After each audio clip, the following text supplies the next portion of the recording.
अंगुलीमाल ने 100 अंगुलियों की माला पहनने की कसम खाई थी। अंगुलीमाल का आतंक इतना अधिक था कि आसपास के गांव के सभी लोग उसका नाम सुनकर ही भयभीत हो जाते थे। एक दिन महात्मा बुद्ध उस जंगल के समीप बसे गांव में आए।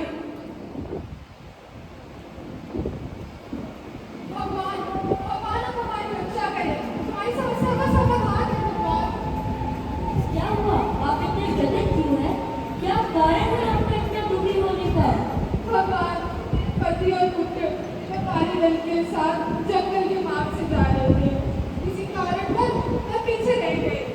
जब घर के सदस्य उन्हें ढूंढने गए तो वह वहां पे नहीं थे। उन्हें किसी डाकू ने मार दिया था। भगवान उनकी उंगलियां काट दी थी। लोगों का कहना है कि ये कार्य अंगुलीमाल नाम के एक डाकू ने किया है।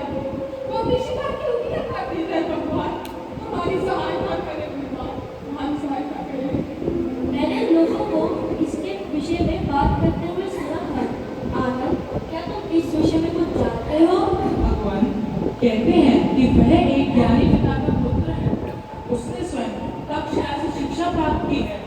लोग कहते हैं कि वह एक अत्यधिक प्रतिभाशाली विद्यार्थी था, परंतु सहपाठियों की ईर्ष्या तथा दुर्व्यवहार के कारण उसे ज्ञान का मार्ग छोड़कर अपराधी का जीवन व्यतीत करना पड़ा।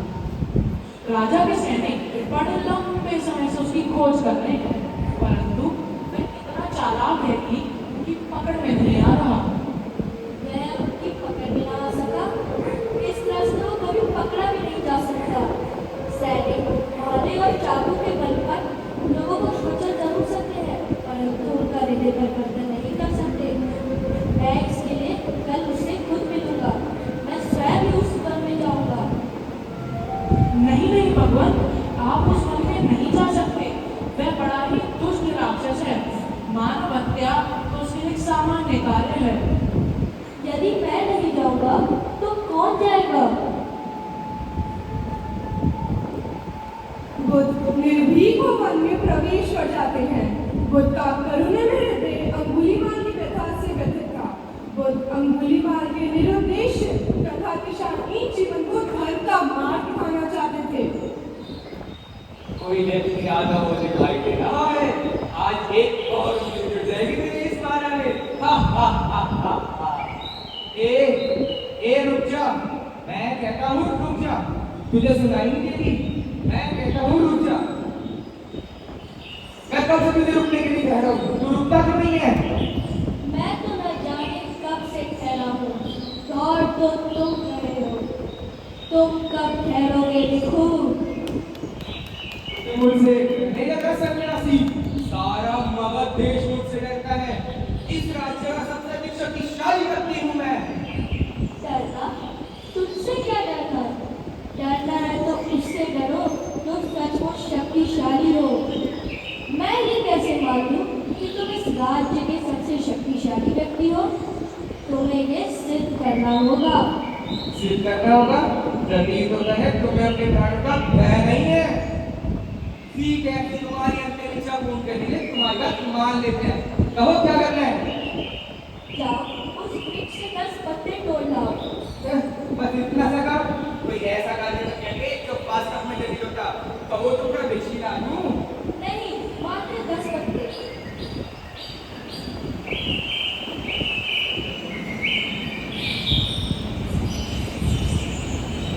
अब इसे वापस इस वृक्ष पे लगा दो। फिर से लगा दूं? ये कैसे संभव हो सकता है? कोई टूटे हुए पत्ते वापस कैसे जोड़ सकता है? तुम टूटे हुए पत्ते वापस नहीं जोड़ सकते तो तुम शक्तिशाली कैसे हुए? शक्तिशाली तो वह होते हैं जिसमें विनाश तथा सृजन दोनों की क्षमता होती है। अंगुलीमाल बुद्ध को विचित्र दृष्टि से देखने लगा। बुद्ध के कर्म उसकी समझ से परे थे। उसका हृदय बेचैन होने लगा, परंतु उसका अहंकार उसे रोक रहा था। अंगुली, अब तुम मेरी बात ध्यान से सुनो। मैं तुम्हें कुछ ऐसा बताने जा रहा हूँ जो तुमने पहले कभी नहीं सुना होगा। ए साधु, अब तू कौन सी चाल चलने वाला है? मैं तेरी बातों में नहीं आने वाला हूँ। देखो, मैं तो एक साधारण सा सन्यासी हूँ।